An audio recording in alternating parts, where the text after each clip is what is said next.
the excellencies of the diplomatic corps who have joined us here today, our Senate Chairperson on the Committee on Agriculture for Food and Agrarian Reform, Senator Cynthia Villar,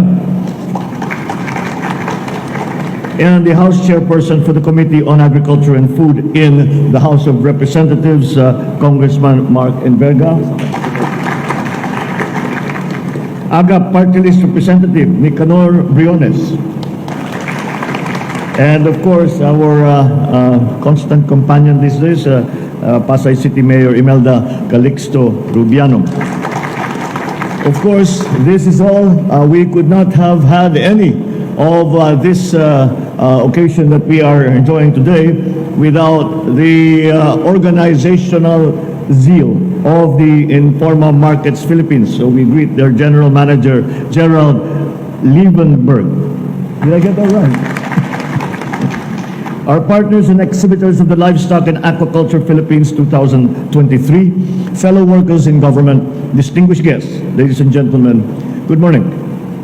I am very happy to join you to preside over the opening of the Livestock Philippines International Trade Fair for innovative production and processing for poultry and livestock. Sa pangalan pa lang, alam natin malaki ang trabahong hinaharap na. I'm sorry, just with the name, just the title already gives us an indication of how much work it is that we need to do. We come together today for this trade fair to promote our commodities in the livestock, poultry, and related subsectors to buyers and industry players here and around the world. Through free training and other capacity building incentives, we hope to empower our farmers, our fisherfolk, and other stakeholders to realize their full potential and play an integral part in building the livestock industry back up.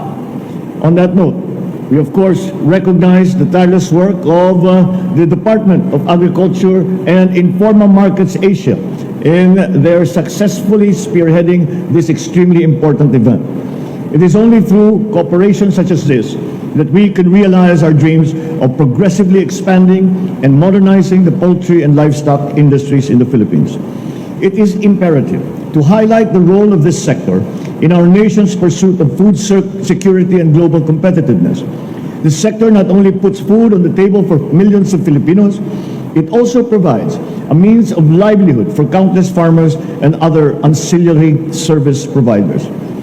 We also acknowledge the urgent need to revitalize the sector considering the problems that we face, particularly the effects of African swine fever and avian influenza.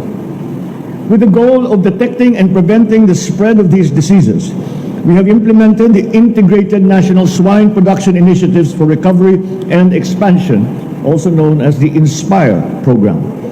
To date, more than 430 farmers' cooperatives and associations with more than 13,000 members and an estimated 27,500 individual farmers have benefited from this program.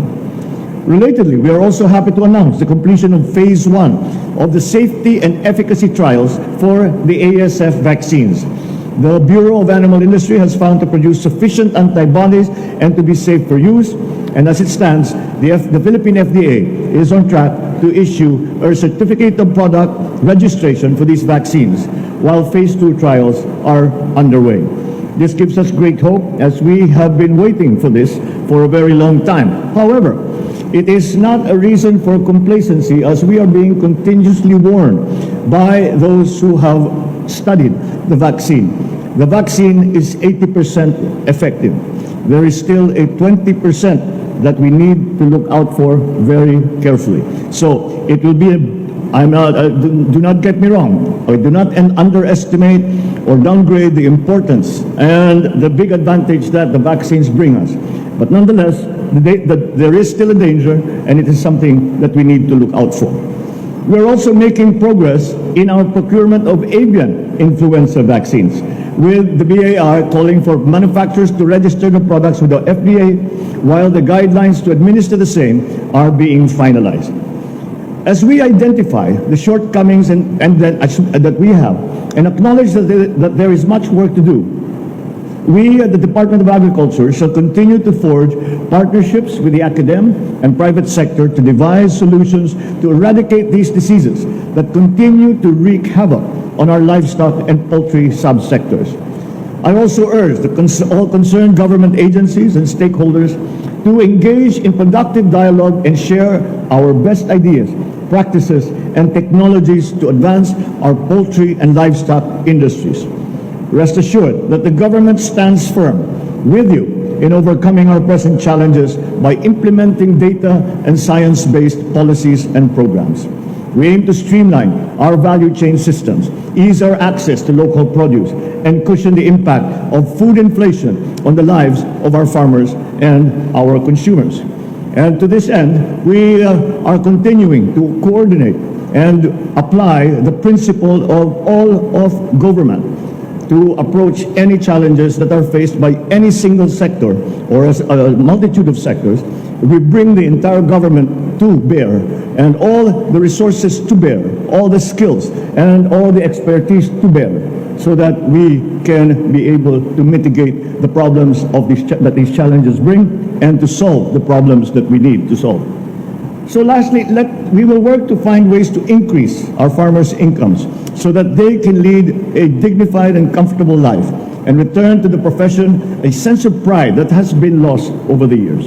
It is our hope to bring back nobility to a profession that has sacrificed so much to feed and to nourish us for many, many generations. Let us make the most of the knowledge and tools made available at this trade fair so that we can establish a more food secure, sustainable and resilient Philippines in the years ahead. Thank you once again for this opportunity to highlight the technologies, the new techniques, and the new knowledge that is out there and now to be made available here in the Philippines. Maraming salamat sa inyong lahat. Mabuhay po kayong lahat. Thank you, Mr. President.